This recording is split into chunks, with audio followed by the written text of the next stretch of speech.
আল্লাহ রাব্বুল আলামিন মানব জাতির হেদায়েতের জন্য যেই নবী রাসূল প্রেরণ করেছেন তাদেরকে আল্লাহ রাব্বুল আলামিন কিছু অলৌকিক ক্ষমতা দিয়েছেন।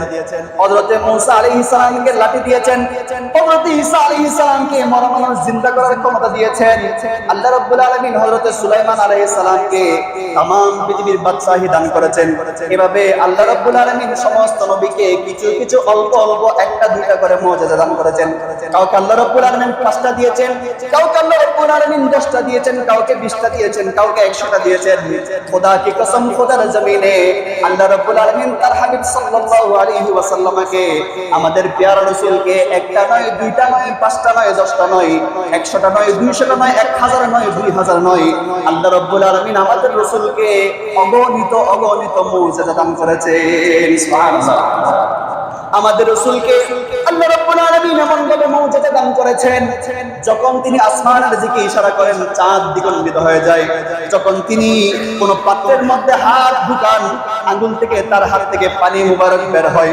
যখন তিনি কোন গাছকে ডাক দেন, গাছ তার ডাকে সাড়া দেয়। যখন তিনি রাস্তা দিয়ে চলেন, মেঘ তাকে ছায়া দেয়, গাছ তাকে ছায়া দেয়।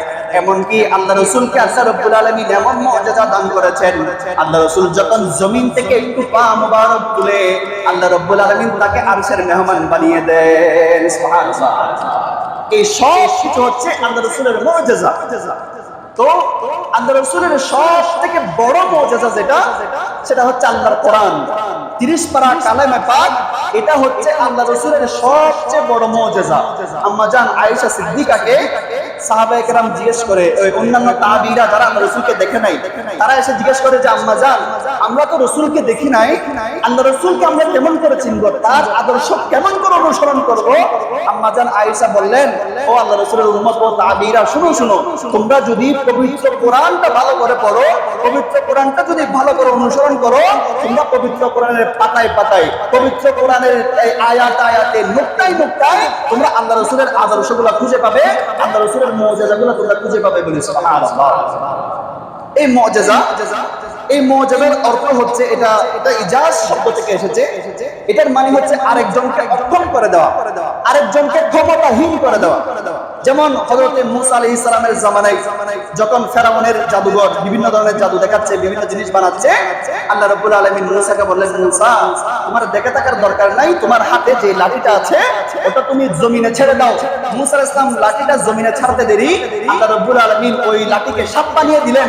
এমন ভাবে সাপ বানিয়ে দিলেন যে সাপের মধ্য দিয়ে অন্যান্য জাদুঘরের সব জাদু ধ্বংস হয়ে গেছে। সুবহানাল্লাহ। তাহলে মুজিজা মানে হচ্ছে কি করে দেওয়া, মুজিজা মানে হচ্ছে অক্ষম করে দেওয়া, মুজিজা মানে হচ্ছে অপারক করে দেওয়া, মুজিজা মানে হচ্ছে যে এমন একটা ক্ষমতা, যে ক্ষমতার মধ্য দিয়ে অন্যান্য বাকিরা সবাই অক্ষম হয়ে যায়, নিরুপায় হয়ে যায়। বলি সুবহানাল্লাহ। তো ছোট্ট যদি উদাহরণ দিই, আমি তো আগামী জুমা থেকে মুজিজা নিয়ে অনেক আলোচনা করবো, তারপরে ছোট্ট উদাহরণ দিই কেমন করে অক্ষম করে দেয়। আপনারা সবাই বর্ণনা জানেন, আবু জাহেল একদিন হাতের মধ্যে কিছু পাথর নিয়ে মুস্তাফার দরবারে এসেছে। বলি সুবহানাল্লাহ। আসার পরে বলছে, মুহাম্মদ, দেখি বলো আমার হাতের মধ্যে কি আছে, যদি তুমি বলতে পারো তাহলে আমি মুসলমান হয়ে যাব। বলি সুবহানাল্লাহ। আল্লাহ রাসূল বলে, ও আমার চাচা, আপনি আমার কাছে এসেছেন আপনার হাতের মধ্যে কি আছে সেটা জানতে চাওয়ার জন্য। আচ্ছা, আমাকে বলতে হবে না, আপনার হাতের মধ্যে কি আছে সে যদি নিজ থেকেই বলে, নিজ থেকে স্বীকার করে, তাহলে কি আপনি মুসলমান হবেন? বলে, হ্যাঁ, এটা হয়তো আরো ভালো কথা। এটা বলতে দেরি আবু জাহেলের হাতের মধ্যে থেকে সেই পাথরগুলো বলে উঠলো, লা ইলাহা ইল্লাল্লাহু মুহাম্মাদুর রাসূলুল্লাহ। সুবহানাল্লাহ। তাহলে এটা হচ্ছে অক্ষম করে দেওয়া। এই ঘটনা দেখার সাথে সাথে আবু জাহেল অক্ষম হয়ে গেল। আবু জাহেল আর বলার মতো কোনো ভাষা নাই। আবু জাহেল তো মুসলমান হবে না, ও এসেছে আল্লাহ রাসূলকে একটু অপমান করার জন্য, আল্লাহ রাসূলের সাথে একটু দুষ্টামি করার জন্য। এখন যখন সে অক্ষম হয়ে গেল, সে বলছে, না না না, মুহাম্মদ হচ্ছে অনেক বড় জাদুকর। বলি না, তাহলে এটার নাম হচ্ছে মুজিজা।